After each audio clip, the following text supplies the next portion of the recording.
কেকটা কত সুন্দর এনেছে আমার।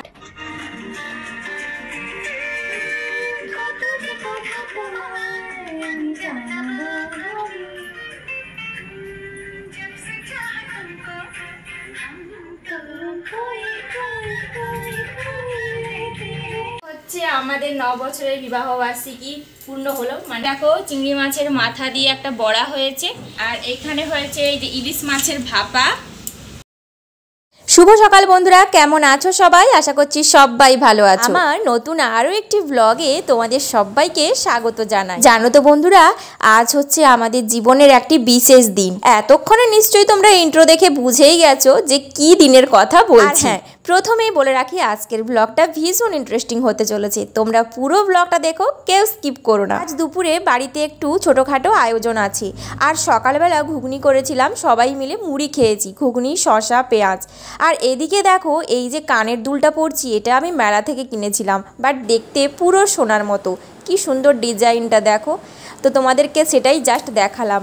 মেলাতে আমি অনেক কিছুই কিনেছিলাম শিবরাত্রির মেলাতে, সেগুলো আমি শেয়ার করিনি। শিবরাত্রির ব্লগটা এখনও বাকি আছে, তোমরা কালকে পেয়ে যাবে। আজ একটু সকাল সকাল, মানে এখন বেজে গেছে তাও 9:30 মতো, তো স্নান করে নিলাম। স্নান করে এখন যাব ঠাকুরকে ফুল দেব আর যাব মন্দিরে। এখন আমি চলে এসেছি আমাদের বাড়ির মন্দিরে। এখানে জগন্নাথ, বলরাম, সুভদ্রা সমস্ত মহাপ্রভুরা আছেন, তো তার জন্য একটু আশীর্বাদ নিতে চলে আসলাম। সব দিন আমাদের বাড়ির মন্দিরে আসা হয় না, তবে এই দিনটাতে আমি কোনো দিন মিস দিই না, আসি। কোনো না কোনোভাবে আমাকে আসতেই হয়, কেন জানি না, মন টেনে নিয়ে আসে এই দিনটা করে। এখন চলে যাব বাড়িতে গিয়ে খাওয়া দাওয়া করব। খাওয়া দাওয়া করে রান্নার জোগাড় যন্ত্র শুরু করব, কারণ আজকে অনেক রান্না বান্না হবে। একটু তাড়াতাড়ি না শুরু করলে অনেকটা বেলা হয়ে যাবে খেতে। এই যে বাড়িটা দেখছো আর এই যে মন্দিরটা আমাদের 2 ঘরেরই, কিন্তু এই যে বাড়িটা দেখছো, বাড়িটা হচ্ছে জ্যাঠা শ্বশুরদের বাড়ি। তো এখানে আমি খুব একটা আসি না, তার জন্য তোমাদের সঙ্গে শেয়ার করা হয় না। আজকে সারা দিন থেকে শুরু করে পুরো সন্ধে অবধি বিশাল আয়োজন আছে। তো আমি তো অনেক কিছুই জানি না, এখন তোমাদেরকে বলছি, বাট ওরা আমাদেরকে পুরো সারপ্রাইজ দেবে বলেছে। কি সারপ্রাইজ, কি ব্যাপার, সেটা নিশ্চয়ই তোমরা ইন্ট্রো দেখে বুঝেছো। আরও পুরো ব্লগটা দেখো, পুরো সারপ্রাইজে ভর্তি পুরো ব্লগটা। আর এত সুন্দর লাগবে তোমাদেরকে আজকের ব্লগটা। আর আজকের ওয়েদারটাও ভীষণ সুন্দর করেছে। এদিকে দেখো ঠাকুরকে ফুল দিয়ে দিলাম। আর একবার না কৃষ্ণকালী মায়ের মন্দিরে গেছিলাম, তো তোমরা তো জানোই আমাদের সমস্যা, তো সে কথায় আজকে আর যাচ্ছি না, আর মন খারাপও করতে চাচ্ছি না। তো তার জন্য কৃষ্ণকালী ঠাকুরকে প্রতিদিনই ফুল দিই। এই দেখো এখানে এখন ফুল টুল দিয়ে নিলাম। এদিকে চলে আসলাম মুড়ি খেতে। এই যে বললাম না আজকে ঘুগনি হয়েছিল, ঘুগনি, শসা, পেঁয়াজ। অন্যান্য বারে লুচি করি সকালে, কিন্তু সত্যি কথা বলতে লুচি করলে না দুপুরে ভাত ঠিকঠাক খাওয়া যায় না, তো সেই জন্য আজকে আর লুচির কোনো প্ল্যান রাখিনি। এমনি জাস্ট মুড়ি, ঘুগনি, ওইটা যা ভালো খাওয়া হয়। লুচি করে দিলে কি হয় বলো তো, ভাতের প্রতি আর এনার্জি থাকে না। তো আজকে বাবা সকালবেলা নিয়েছে ইলিশ মাছ, পুরো 4-4টে তাজা ইলিশ নিয়েছে। আর ইলিশ মাছের হবে আজ ভাপা। তোমরা পুরো ব্লগটা দেখো, আজকে আমি সব রান্না করব। তো রান্নাগুলো খুব সুন্দর করে করতে হবে, কারণ অনেকেই খাবে, তো তার জন্য আমিও খুব একটু টেনশানে আছি যে কেমন রান্নাবান্নাগুলো হবে। আর এদিকে দেখো মা ইলিশ মাছটা কেটে নিচ্ছে। 3টে ইলিশ ভালো ছিল, একটা ইলিশ একটু মানে ডিস্টার্ব ছিল। আমি ভাত বসিয়ে নিলাম। তো ভাত বসিয়ে দিয়ে এখন মায়ের মাছ কাটা দেখতে এসেছি। আর কি জানো তো, এইখানে দেখো ইলিশ মাছের সাইজটা দেখো, আর সাইজের পর চাকাগুলো দেখো, জাস্ট ওয়াও। আর ইলিশ মাছ সত্যি এরকম অসময়ে খেতে যা সুন্দর লাগবে না। আমি প্রথমে একটু কম তেল দিয়ে ভাজছিলাম, কারণ যদি তেল বেরায়, তো তার জন্য দেখলাম যে তেল একটু বেরাচ্ছে। আর ইলিশ মাছের তেলটা ভাতের সঙ্গে খেতে, মানে শুকনো ভাতের উপরে ছড়িয়ে খেতে জাস্ট অসাধারণ লাগে। তো আজকে তো অনেক রকমের রান্না হবে, তো তেলটাকে ভাবছি রেখে দেবো, আর যদি কেউ খেতে চায় তাহলে খাবে। এদিকে দেখো পরে আবার আমার ছোটো ননদ চিংড়ি মাছ নিয়ে এসেছিলো। আর এখানে মা পটল আলু কেটেছে, আজকে হবে পটল আলুর ঝোল। আর এদিকে দেখো কলমি শাকের ভাজা হবে, তার জন্য কলমি শাক বাচ্ছে। আর এখানে আমি ইলিশ মাছগুলো ভেজে নিয়েছি, খুব একটা কড়া করে ভাজিনি, হালকা করেই ভেজেছি। মা ওদিকে আমাকে একটু বেছে বেছে দিচ্ছে কোন মাছগুলো ঝোলে দেব। এখানে ঝোলের মশলা কাটাকুটি, এখানে বাটাবুটি সব ছর্দি করে দিয়েছে, মানে আমার ছোটো ননদ করে দিয়েছে। আমি শুধু জাস্ট রান্নাগুলো করব। তো আজকে আমি সব রান্নাগুলোই করেছি, তো তোমাদের সঙ্গে পরে শেয়ার করব কি কি রান্না হয়েছে। এখন শুধু জাস্ট দেখতে থাকো। আর এদিকে এখন ইলিশ মাছের ভাপা করছি। আর এই যে দেখো কানেরগুলো খুব সুন্দর লাগছে না? ডিজাইনটা আরও একটা নিয়েছি, তোমাদের সঙ্গে শেয়ার করা হয়নি, দাঁড়াও কালকে যখন ব্লগ দেবো শেয়ার করব। মেলাতে গিয়ে খুব সুন্দর কানের 2 জোড়া কিনেছি, দারুণ সুন্দর দেখতে, পুরো সোনার মতো লাগবে। আর এদিকে দেখো ইলিশ মাছের ভাপাটা হয়ে মানে প্রায় ফুট চলে এসেছে, তার জন্য আমি মাছগুলো দিয়ে দিলাম। আর একটু উপরে কাঁচা সর্ষের তেল ছড়িয়ে দেব, তো সেটা আমি আর তোমাদের সঙ্গে শেয়ার করিনি। একটু হলুদ কম পড়ে গেছিলো, মাকে বললাম মা কিছু একটা মিস্টেক দেখাচ্ছে, তো আমি নিজেই আবার বললাম যে মনে হয় হলুদ কম পড়ে গেছি, তার জন্য হলুদটা আমি আর ডাইরেক্ট দিলাম না, এমনি জলে গুলিয়ে দিলাম, কারণ তেল দেওয়া আছে তো ইলিশ মাছে, কাঁচা তেল, তো তার জন্য কি হবে বলো তো, মানে হলুদটা ছেড়ে ছেড়ে যাবে, তো সেই জন্য আমি জাস্ট একটু জলে গুলিয়ে দিলাম। তো রান্না করতে করতে অনেক রকমের অভিজ্ঞতা আমাদের তৈরি হয়ে যায়, যেটা আমরা প্রথম প্রথম রান্না করি তখন থাকে না, কিন্তু এখন রান্না করার সঙ্গে সঙ্গে মানে এখন ধরো দীর্ঘদিন রান্না করছি, রান্না করতে করতে অনেকটা আইডিয়া হয়ে গেছে। আর ওই যে দেখলে পেঁয়াজ আর ওটা হচ্ছে চিংড়ি মাছের মাথা, ওটাকে বড়া করবে ছোট ননদ। তো এদিকে দেখো চিংড়ি মাছগুলো আমি একটু হালকা করে ভেজে নিয়েছি। চিংড়ি মাছ, ইলিশ মাছ এগুলোকে কি বলো তো খুব একটা মানে কড়া করে ভাজলে না ভালো লাগে না। আর এদিকে দেখো তেল কতটা বেরিয়েছে, অনেকটাই তেল বেরিয়েছে। তো ইলিশ মাছ আমার ফুট চলে এসেছে, এখনও অনেকগুলো রান্না বাকি জানো তো, প্রায় বাঁচতে চললো 1টা, আর আমাদের বাড়িতে 1টার সময় পুরো খাওয়া হয়, বাবা তো 2বার ঘুরে চলে গেল। আসলে কি বলো তো এরকম অনুষ্ঠানের দিন একটু আধটু দেরি হয়, কিছু করার নেই, এই যে এতগুলো ভাজাভুজি করতেই তো চলে গেল। আরেকটা প্রবলেম কি বলো তো, আমার হচ্ছে একটা ওভেন খারাপ হয়ে গেছে, ওই একটা ওভেনেই ভাজাভুজি তরকারি করতে করতে অনেকটা সময় চলে যায়। তো আজকে আর উনুনেরও কোনো ব্যবস্থা রাখা হয়নি, পুরোপুরি গ্যাসে করছি, কারণ আজকে একটু তাড়াতাড়ি বসিয়েছিলাম, তো যতই তাড়াতাড়ি বসানো হোক না কেন সেই অনেকটাই দেরি হয়ে গেল, প্রায় 1টা বেজে গেল। তো তার জন্য আমার ছোটো ননদ বললো চলো আমার ঘর থেকে আমি শাক আর হচ্ছে চিংড়ি মাছের মাথার বড়াটা করে নিয়ে আসি। আমি বললাম যে ঠিক আছে তাহলে যাও, কারণ অনেকটা দেরি হয়ে যাচ্ছে না, তো তার জন্য ও চলে গেল স্নান করতে, আর ওই রান্নাগুলো করে নিয়ে আসবি। এদিকে দেখো পটল আলুর ঝোল আমি রান্না করছি, পটল আলুর ঝোলটা রান্না করেই আমি হচ্ছে করব ঝিঙে আলু পোস্ত।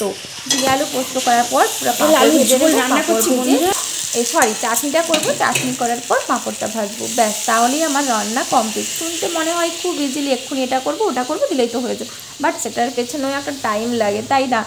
তো যাই হোক, তবুও মোটামুটি রান্নাটা তাড়াতাড়ি কমপ্লিট হলো, মোটামুটি 1:30টাকে আমাদের রান্না হয়ে গেছে। তো রান্নাবান্না হয়ে গেল, তারপর খাওয়া দাওয়া হবে। এখানে দেখো ঝোলটা আমি নামিয়ে নিচ্ছি, তো আমার না আন্দাজ হচ্ছে না, মনে হচ্ছে ঝোলটা কি কম পড়ে যাবে এরকম মনে হচ্ছে। তারপরে ভাবলাম যেহেতু ইলিশ মাছের ভাপাটাতেও একটু রস রস ব্যাপারটা আছে, তার জন্য ভাবলাম যে না হয়ে যাবে বোধহয়, কোনো প্রবলেম হবে না। তো দেখলাম যখন খাওয়া হলো দেখলাম যে না সবার ঠিকঠাকই হলো, কমপ্লিট হয়ে গেছে, আর বাকি শুধু পাঁপড়টা ভাজলেই হয়ে যাবে। আগে পাঁপড় ভাজার আগে আমি গ্যাসটা মুছে নিচ্ছি, আমার গ্যাসটার যা অবস্থা হয়েছে, ততক্ষণ থেকে রান্না করে করে এখন যাবো মুছি, তারপরে পরে আবার ভালো করে মুছবো। হচ্ছে আমাদের 9 বছরের বিবাহ বার্ষিকী পূর্ণ হলো, মানে এবছর 9 বছর পূর্ণ হলো। তো কি কি রান্না হয়েছে সেটাই আমি তোমাদের সঙ্গে শেয়ার করছি। এখানে দেখো চিংড়ি মাছের মাথা দিয়ে একটা বড়া হয়েছে, এটা আমার ছোট ননদ করেছে। আর এখানে হচ্ছে টমেটো চাটনি, যেটা শেষে দেখানোর কথা সেটা আমি প্রথমে দেখিয়ে দিলাম। এখানে হচ্ছে পটল আলু ঝোল, এই যে পটল আলু ঝোল হয়েছে।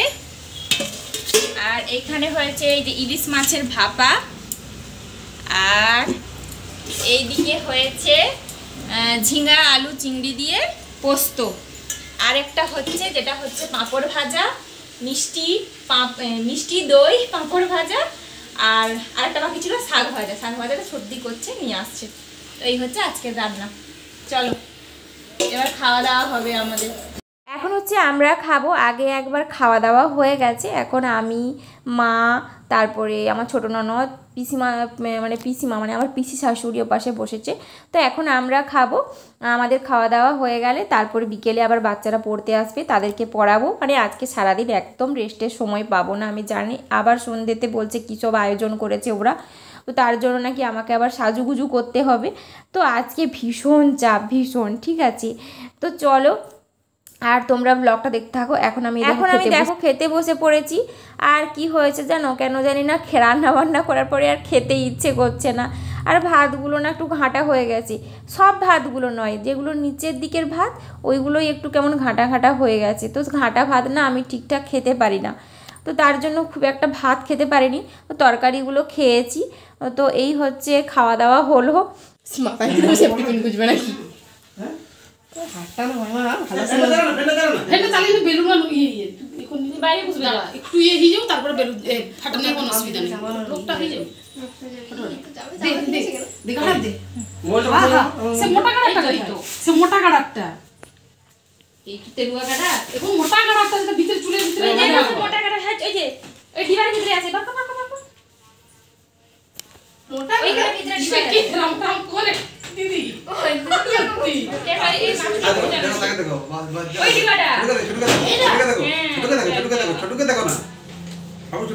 ছোট তুই ডিবা থেকে ফুল বাদ করবি যাচ্ছে জানানি কো কিছু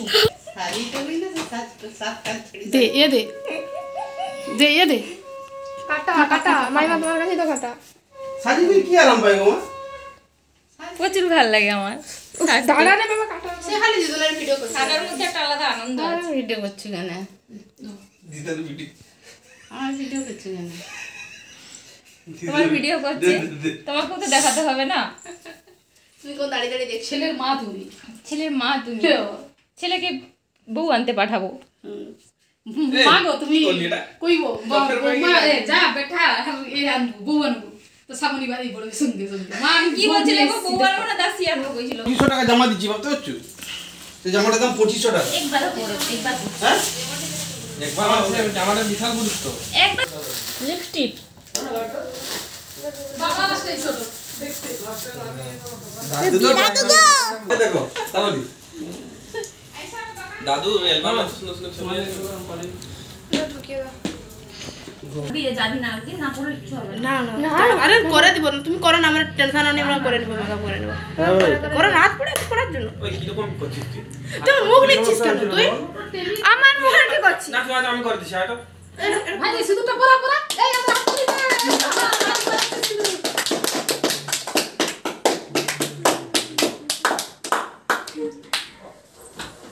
প্রণাম করো হ্যালো ভাই কেমন লাগছে বলো বন্ধুরা? আজকে আমাদের 9 বছর পূর্ণ হলো, 9 বছর কাটিয়ে ফেললাম একসাথে। তো এই যে দেখো, এই আংটিটার খুব শখ ছিল আমার, তো এই আংটিটা আমাকে দিল, তো এই আংটিটা গিফট করেছে। আর এইদিকে দেখো, এই আংটিটা কোন আঙ্গুলে পরাবে যে নিজেই বুঝতে পারছে না, ঠিক আছে। তো আমি ওকে বললাম যে মাঝের আঙ্গুলটাতে পরাও। তো যাই হোক, কেমন হয়েছে গিফটটা অবশ্যই কমেন্ট করে জানিও। আর হ্যাঁ, আমাদের দুজনকে কেমন লাগছে সেটাও কমেন্ট করে আর কেকটা এত সুন্দর এনেছে, কেকটাকে তো কাটতে ইচ্ছে করছিল না, মনে হচ্ছে গুছিয়ে আবার ফ্রিজে রেখে দিই, কিন্তু কি করব, কাটতে তো হবেই। আর টেস্টটাও ছিল বেশ অসাধারণ, জানো তো।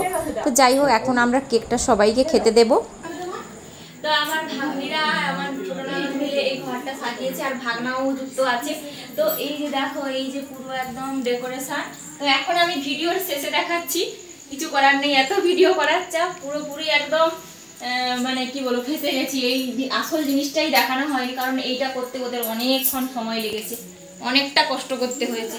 এই দেখো, এই যে পুরো ডেকোরেশন করেছে, তারপরে এখানে দেখো পুরো ডেকোরেট করেছে, এই যে এটা পুরো করেছে, তারপরে এই যে ফুলের মালা এনেছে, তারপরে এই যে এখানে গোলাপ ফুল এনেছে, এগুলো সব করেছে, বুঝতে পারলে ওরা। তো এই হচ্ছে ব্যাপার। আর এই যে আমাকে সাজিয়েছে, ওর মামা সেজেছে। তো সবটা মিলিয়ে কেমন লাগলো ব্লগটা অবশ্যই কমেন্ট করে জানিও। আর যদি ভিডিওটা ভালো লাগে একটা লাইক করো। আর একটা কথা বলবো, তো এবছর তো 9 বছর পূর্ণ হলো, এইভাবে যেন সারাটা জীবন আমরা একসাথে কাটাতে পারি, এই আশীর্বাদ করো। চলো আজকের মতো টাটা, বাই, সবাই ভালো থেকো।